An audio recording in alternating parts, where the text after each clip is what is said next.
Ambassador Zekthara had witnessed the rise and fall of countless civilizations across the galaxy, but nothing had prepared him for the sight before him. The massive holographic display in the Galactic Council's war chamber showed the aftermath of what was supposed to be humanity's final lesson in humility. Debris fields stretched across 3 star systems. The twisted remains of 7 council armadas drifted in the void like metallic graveyards. Ships that had conquered dozens of worlds, vessels that had brought entire species to their knees now served as monuments to a grave miscalculation. "Impossible," whispered Counselor Vexori, her 6 eyes unable to process the tactical readouts. The humans had no fleet, no military infrastructure. They were barely past their nuclear age when we first cataloged them.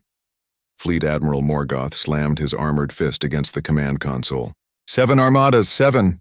We sent enough firepower to glass 100 worlds, and they obliterated everything we threw at them. Zekthara remembered the day humanity had first appeared on the Council's radar, a young species that had just achieved faster-than-light travel, fumbling around their local star cluster like children with toys. The decision had been unanimous. Humanity would be taught their place in the galactic hierarchy, just as thousands of species had been taught before them. The formula was simple and had never failed. Send an overwhelming force, demonstrate absolute superiority, and accept the new species' inevitable surrender. Most civilizations submitted after witnessing just one armada's devastating capabilities. The proud ones might require 2 or 3 demonstrations before they learned to kneel. But humans were different. The first armada had arrived at Earth's solar system with great ceremony, broadcasting the standard ultimatum across all frequencies. Submit to council authority or face extinction. The human response had been unexpected. Did they really tell Admiral Krun to bring more ships next time? Counselor Helix asked, reviewing the archived communications for the 100th time. Those were their exact words. Zekthara confirmed, his mandibles clicking with nervous energy.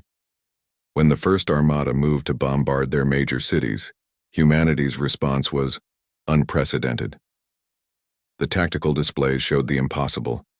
Human ships had emerged from nowhere, not from their primitive shipyards, but from the asteroid belt, from hidden facilities on dead moons, from the outer reaches of their system, where no one had thought to look. They hadn't built a navy. They had built a swarm. Thousands of small, fast vessels had swarmed Admiral Krun's mighty dreadnoughts like angry insects. The humans had weaponized everything. Civilian cargo haulers packed with explosives, mining equipment retrofitted as kinetic weapons. Even their early space habitats had been turned into massive guns. They used their own space stations as artillery platforms, Admiral Morgoth muttered, reviewing the battle footage with growing disbelief. They evacuated entire colonies just to turn the habitats into weapons. The second armada had been dispatched immediately, this time with orders to show no mercy. The humans had been ready. Their improvised fleet had grown, and they had learned from the first engagement. They fought with a viciousness that shocked even the battle-hardened council forces. "Look at this tactical analysis," Vexori said, her voice trembling. "They didn't just fight to win, they fought to learn. Every engagement, every skirmish, they were studying our weapons, our tactics, our weaknesses." The 3rd through 5th armadas had fallen in quick succession. Humanity's industrial capacity had proven terrifying in its efficiency. They had converted their entire civilization into a war machine in mere months. Every factory, every research facility, every resource had been dedicated to one purpose: making the Council's forces pay for every meter of space. But it was the 6th and 7th armadas that had truly demonstrated humanity's nature. By then, the humans had captured enough Council technology to understand their enemy's weaknesses. They had done something no species in recorded history had ever attempted. "They followed our retreat," Zekthara said quietly. "When the 6th armada pulled back to regroup, they followed it, all the way back to Kepler Station." The hologram showed the destruction of one of the Council's major military installations. The humans hadn't just defeated the armadas, they had hunted down the survivors and eliminated the threat at its source. They had sent a message that echoed across the galaxy. Earth was not defenseless and humanity would not be cowed. "The species' psychological profile was completely wrong," admitted Dr. Yilks from the Xenobiology Department.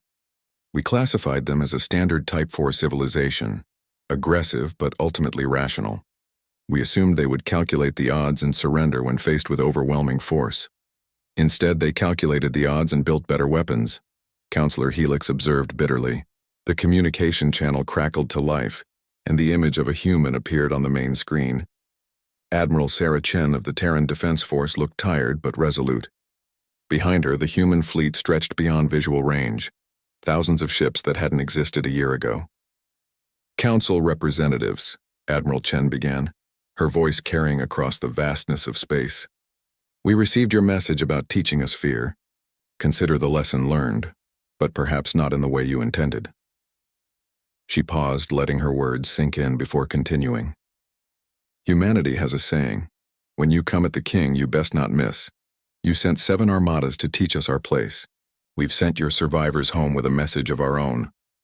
The transmission ended, leaving the council chamber in stunned silence. Zekthara looked around at his fellow counselors, seeing his own thoughts reflected in their alien faces. They had awakened something terrible and magnificent.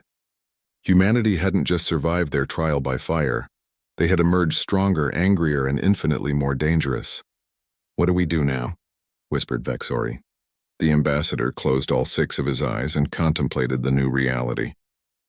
The council had sent armadas to teach humanity fear, but in the end it was the council who had learned the true meaning of terror. They had sought to create another subjugated species and instead had forged their own greatest enemy.